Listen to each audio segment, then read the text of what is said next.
Hello and welcome back to another Hallowoods Weekly behind the scenes Q&A live stream backstage extravaganza.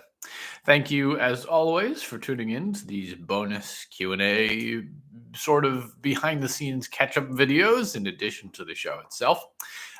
We are back at this point in the early episodes of season 5, which is incredible to be into the 5th season of making this show. But it is unlikely that this is your first time seeing a Q&A video, but if it is, here is how it works. Towards the start, I'll kind of summarize where the show is at and where our projects are at. Then I will get over to our patrons Q&A ask box. If you're a patron of the show, you have access to a little Q&A bucket that you can toss questions into in advance.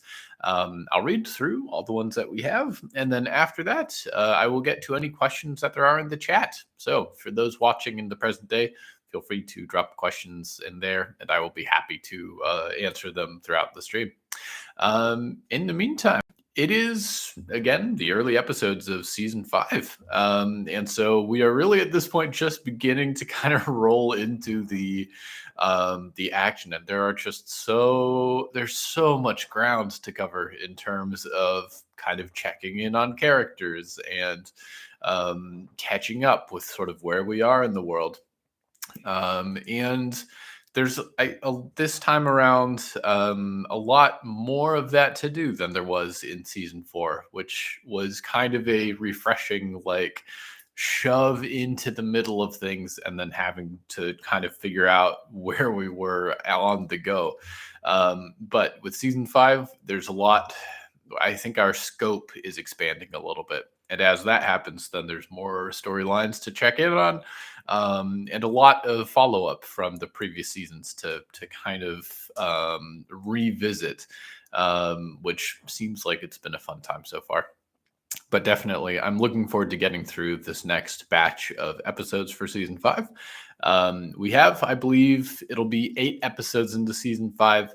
Then we'll be taking a little bit of a holiday break, and then we'll be back in the new year, in the spring, to sort of continue the back 22 episodes of this season. And I think that should work out fairly well. But in the meantime, the other project that is kind of occupying all of my non-show making hours is getting a pile of sketch commissions that folks lovingly ordered out the door. But I think by tomorrow, Monday, they should be sent out. So that will be a nice to be able to say that those are all sort of illustrated and packaged up real nice and sent out the door. Since definitely dozens of sketches have been occupying my dining table for the last week or 3. So I'm very excited to get all of those done as well. And thank you so much to everyone who ordered one of those. Definitely, that is the kind of thing that goes a long way towards keeping the show afloat and kind of tiding over these gaps or extra expenses that crop up as the seasons go on. So that was extremely useful for sure. And I'm so excited to be able to get these sketches out to everybody and see, their reactions, make sure that they end up in the right mailboxes. I always love when people post that they've received them in the mail, and it's like, oh, excellent. Glad they have survived. That said, as between just creating this next batch of episodes and working on sketch commissions, I think the last thing is that designs are beginning to roll out in the merch store with DFTBA. I think we have one color of hoodie, one color of t-shirt, and a mug right now. But I believe tomorrow, then black versions of the hoodie and t-shirt are going up, which they should have been up in the first place. That was an oversight on my part. And then probably as the next month or 2 goes on, I'll be aiming to introduce new designs to that probably once a month or so, if we're lucky, just to make sure there's always something a little bit new and that we're kind of refreshing designs and possibly every so often replacing the ones that don't do so well. There are fancier things that I would love to do. Sticker packs, especially like embroidered patches, would be lovely. Um, but I am going to have to sort of custom make those first and then send them to DFTBA to handle. So there's a little bit more time and like upfront expense that goes into that. So it might be until the spring months before we can actually like shovel some cash up front into making those things. But I think that would be a lot of fun as well. Things like a collection of scout post badges have been on the wish list for ages. So I'm just stoked that there's now an opportunity to start like getting to make some of those things, which would be very cool. There have been a number of requests for the board game that featured in this week's episode, which is some kind of horrible Calvin Ball amalgamation of like 10 different games, which would be hilarious to try and make. I think it very feasibly could be a real game. But the issue is, I think either you have to crowdfund that type of thing and get a whole bunch of very specific parts manufactured. And honestly, the most expensive parts of all the games that it's a part of. Or, I can hand make those, but then that's kind of like a 1 in 10 art piece type thing, playable art piece, I suppose. And that's, not quite exactly mass sustainable in quite the same way. But we'll continue to ruminate on that one. The show might need to get a little bit more established, widespread before I can actually mass produce a board game for it. But Beanie in the chat says, personally, I'd love the little dragon Diggory holds during that episode. That's more feasible. That is more feasible. Like that's, I think, basically like a little, Monopoly piece style dragon. So I think I bet I could make that. Yeah, that could be a much more feasible thing to bite off rather than the entire game that comes with it. So we shall see on that front. I think far earlier on in the show, Walt has like a rubber Dungeons and Dragons dragon on his keychain, but it's like missing a leg and a wing. That would not be so glorious a keychain, but it did remind me of him in that when we had this like tiny Peter Dragon up in this current episode. That said, let's get into our patron questions. There's not a lot of patron questions. There's 2 patron questions. So I'll get through those. If you have any questions or things, conversation topics you want to throw in the chat, please be more than welcome. We'll be with them shortly. Leech in the Ask box says, since some of the indies have animal influences, Meryl Mar is a deer, Nick Nick is a dog, presents that. Narothagroth is a mushroom, technically not an animal, but whatever. Do all the indies have animal-like designs, or just a random few?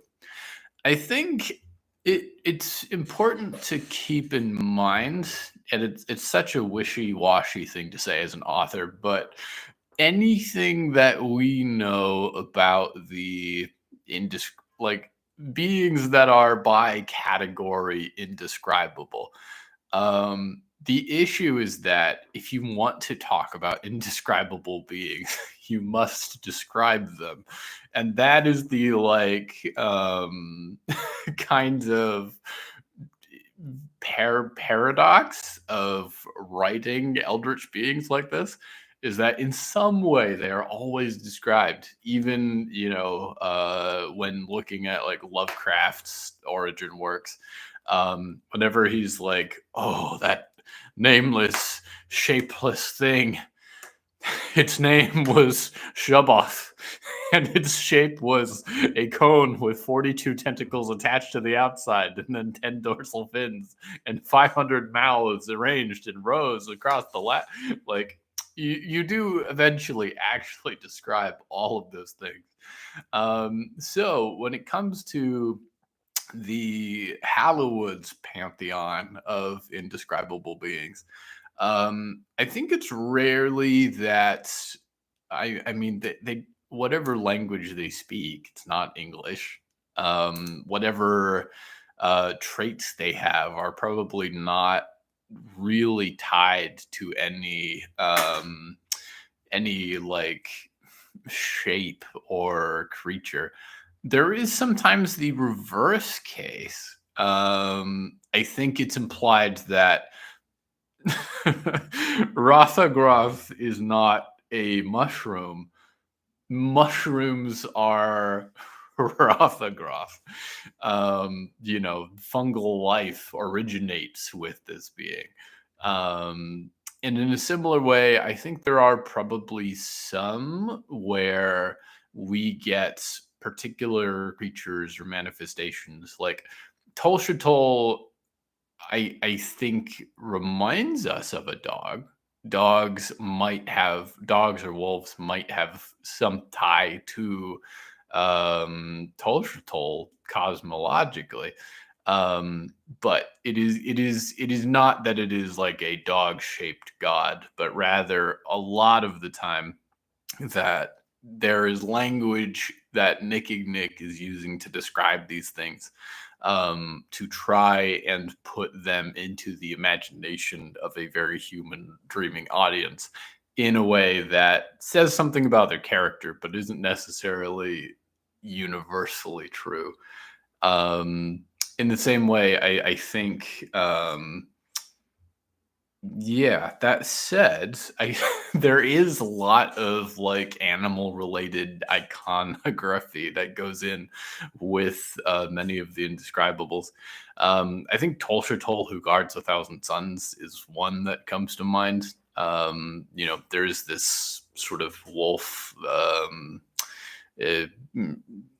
or hound kind of link, I guess. And from that, we get some of Tolshatol's descendants or agents. Zizix's, I think, at sometimes does a lot of bat related stuff. And maybe it's not, again, like full on just being a bat indescribable so much, but a lot of her work intends to involve these big bat-like wings. I think the ascended scientists are one group with that, the wings that float on the void, and then vampires would be the other. I think Scry, who is rather new to the pantheon, but is a spinner of fates, has a bit of a spider thing going, which will be fun. And I'm trying to. Oh, and Logmalog, obviously, just a big. Not even that she is a sea creature, but she is a mother of sea creatures, a primordial source of gross sea creatures.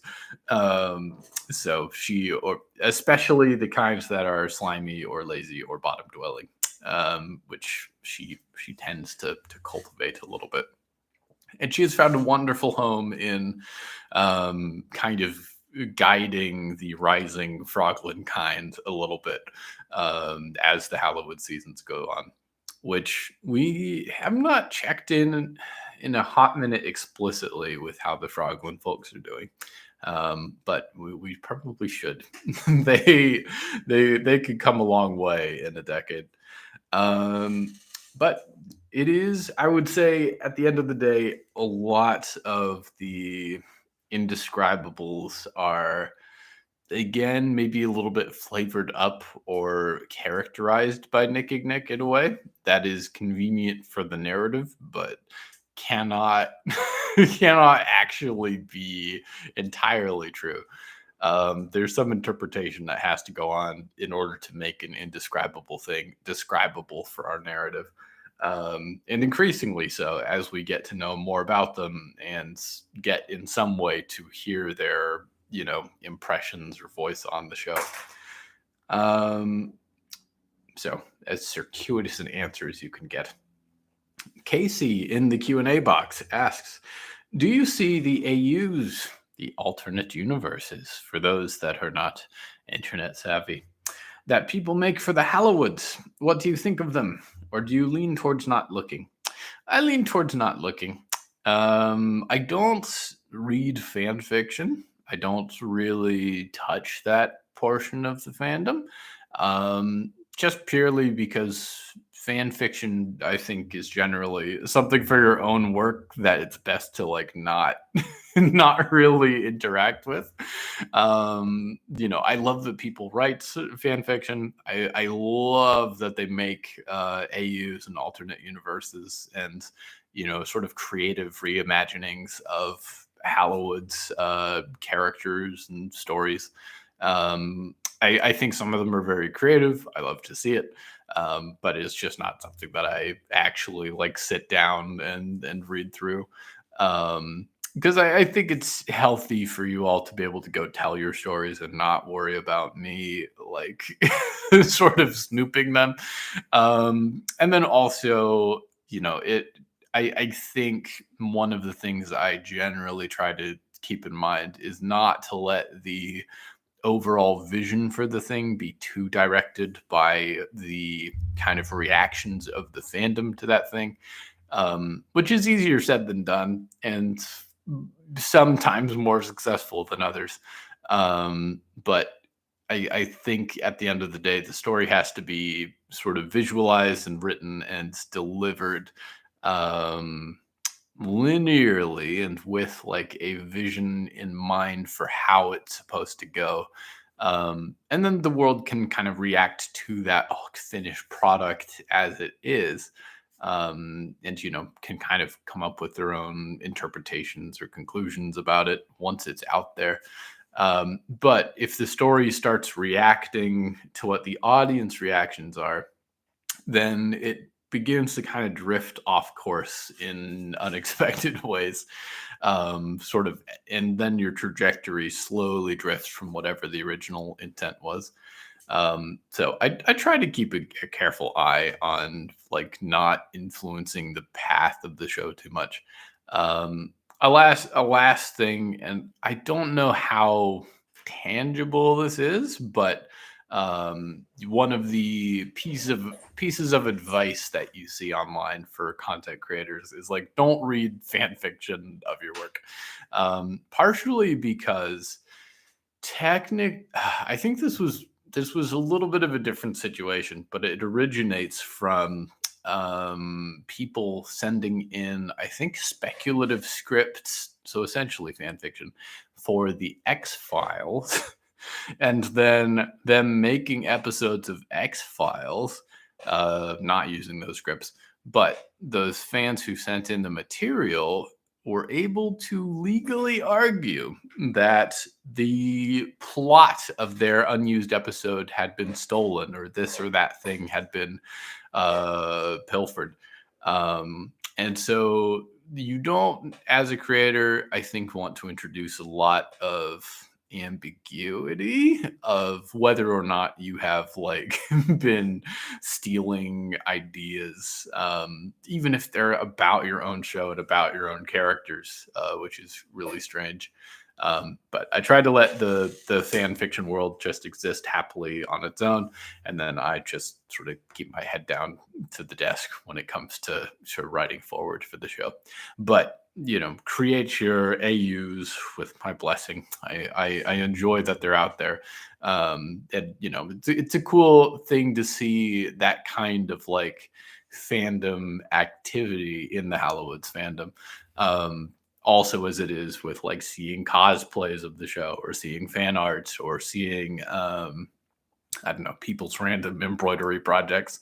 It's always very cool when we end up in a place where, because of listening to this show, which I make, people are then inspired to go make their own stuff, which I love to see. Sketchbook Gremlin says, "Hi, bit late, but I've made it." Hello, Sketchbook Gremlin. I think that is pretty much it for our patrons ask box. But for those watching in the chat, feel free to drop any questions there that you would like over the next minute or two, and I will be happy to chime in on some of those. But overall, season 5 is I can't believe that we're here already. It's I keep wanting to say season 4, but, it was season 4 was a shorter season overall, and um also just very focused. Like, I think a lot of it, kind of just went in on this one storyline, this one area, this one, like, sort of main thread of the story. And I believe our episode time was shorter too. We were, it was lovely. We were down to like 20 or 25 minutes for most of those episodes. Um, Now that we've returned to a more typical format, we are now at the point where, like, we are back to like 35, 38-minute episodes.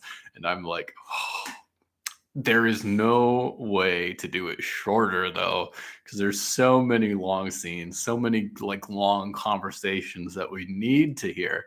Um, but it just means that it's like longer on the production time, and we begin to sort of get a little bit slower, I think, with the pace of things.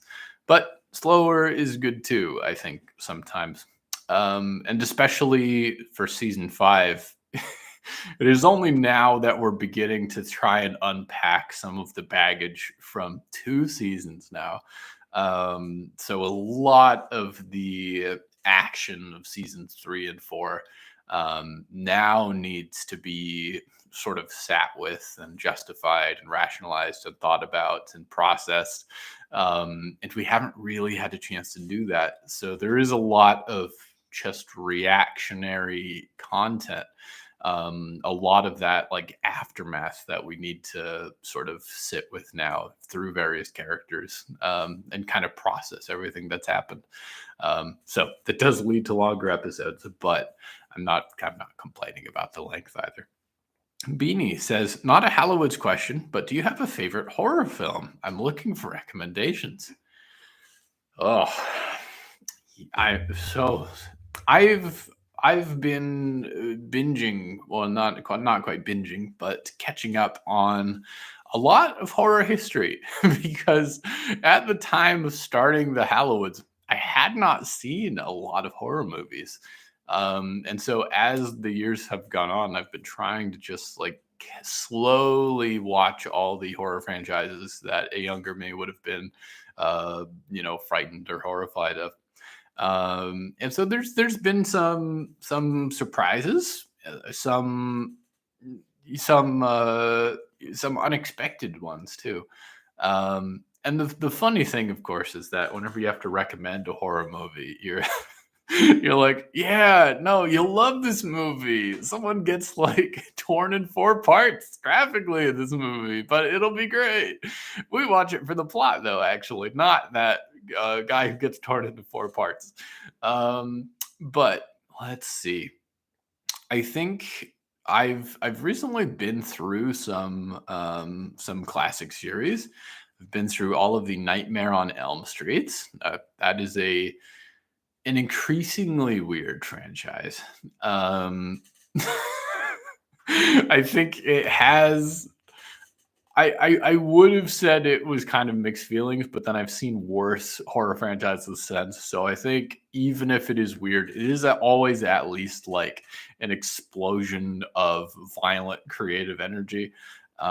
There's always something really bizarre in those films, some strange practical effects, some nonsensical plot beats, but um, Nightmare on Elm Street always at least has something kind of spectacular to see.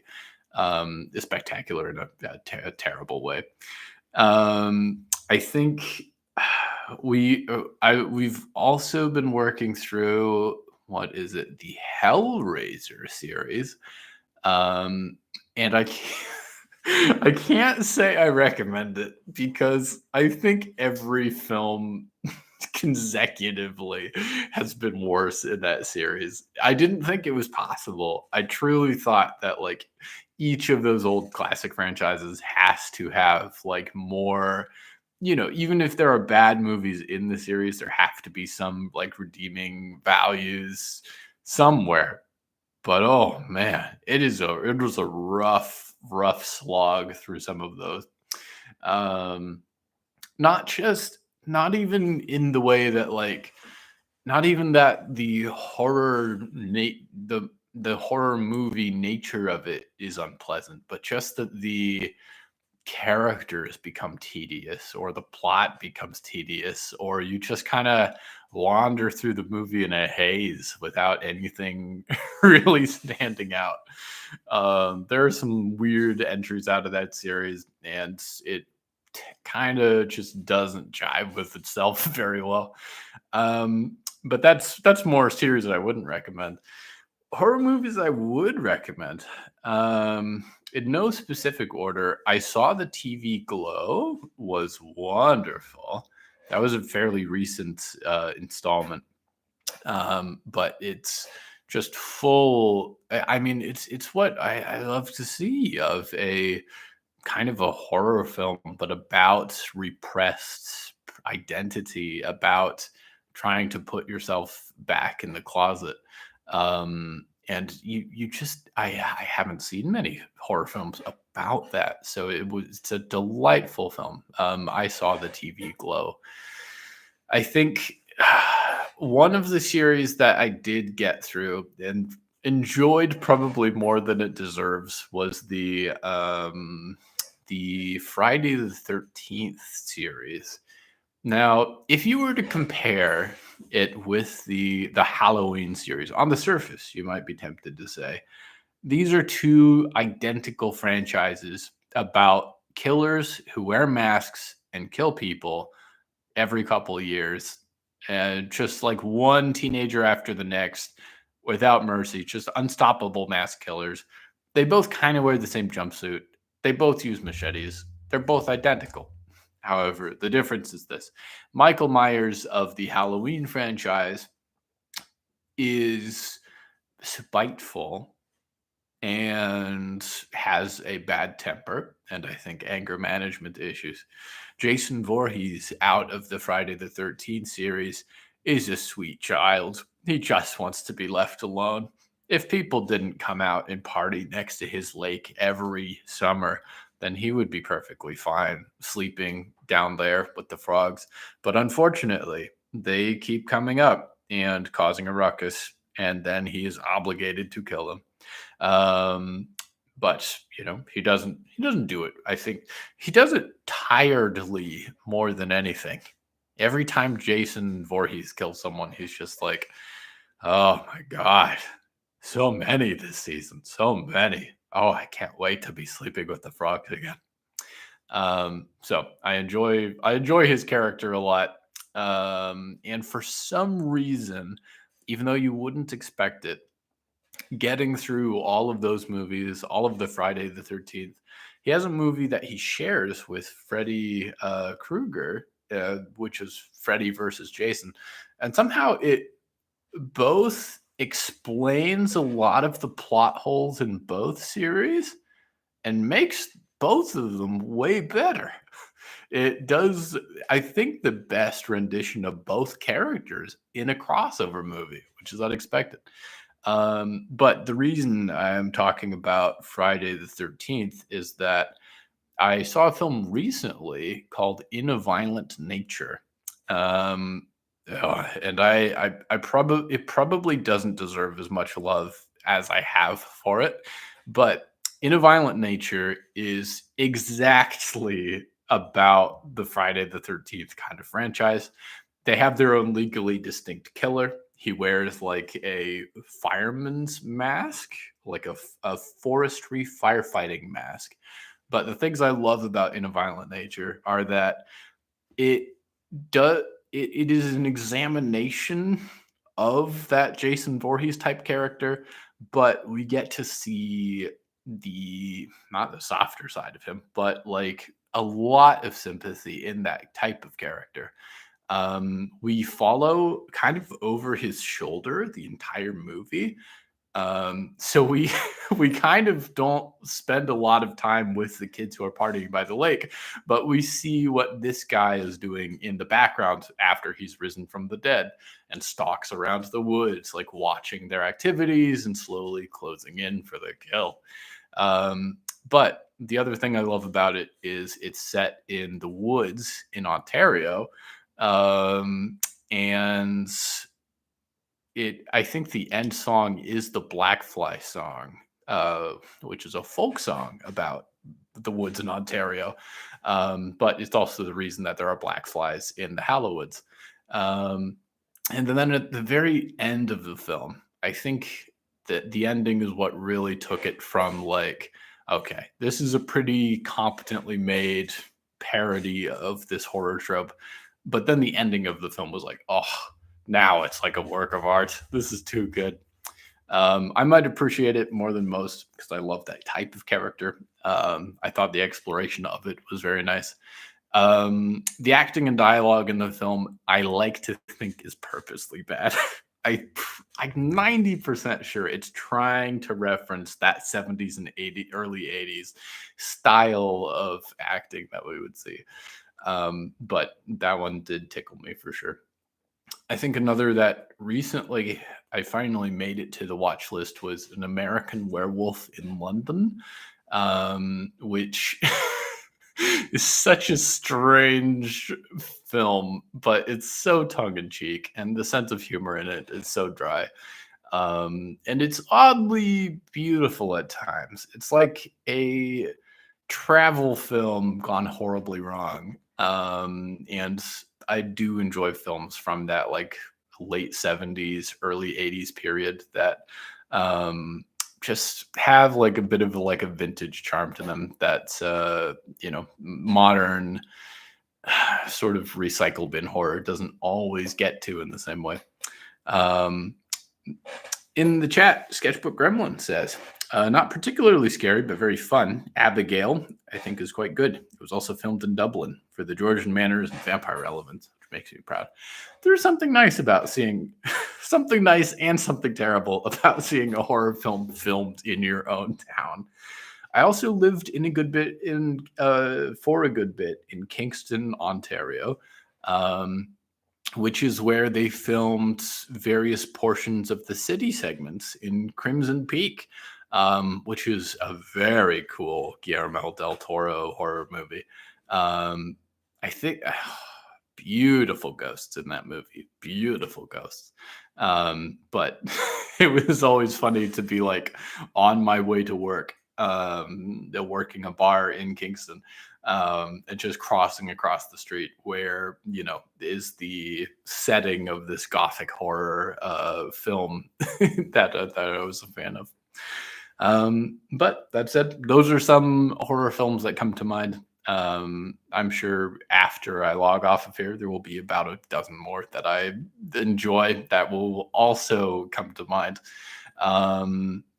But let not the day pass without mentioning The Substance. That is a gnarly film, but it is unlike anything that you will see. It is one of the smartest films I've ever seen.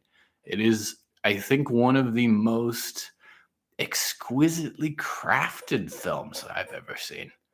It moves with a living rhythm that I have not found a lot of lately. It is definitely a vivacious choice. Also a horrifying, transformative, shocking, unexpected, very bizarre film. But it is, yes. Beanie in the chat says, "Bro, I'm watching The Substance with my friend next week. I'm simultaneously excited and terrified." The less you know about it, the better. Avoid anything. Avoid anything the internet will try to tell you about it. Just the more blind you go in, the more of a roller coaster ride you will have during the film itself. It is so hard to fathom without seeing it. But no, it's an excellent film. I hope it's a blast. I definitely loved taking in a horror movie loving friends to see it for my second time and just getting to like watch the reactions along the way. But I think that will bring us to the end of our Q&A for now, everyone. So thank you so much for tuning in as always. And I'll catch you for this Wednesday, I suppose, for more Hallowwood Season 5 rolling out soon. Take care, everybody. See you soon.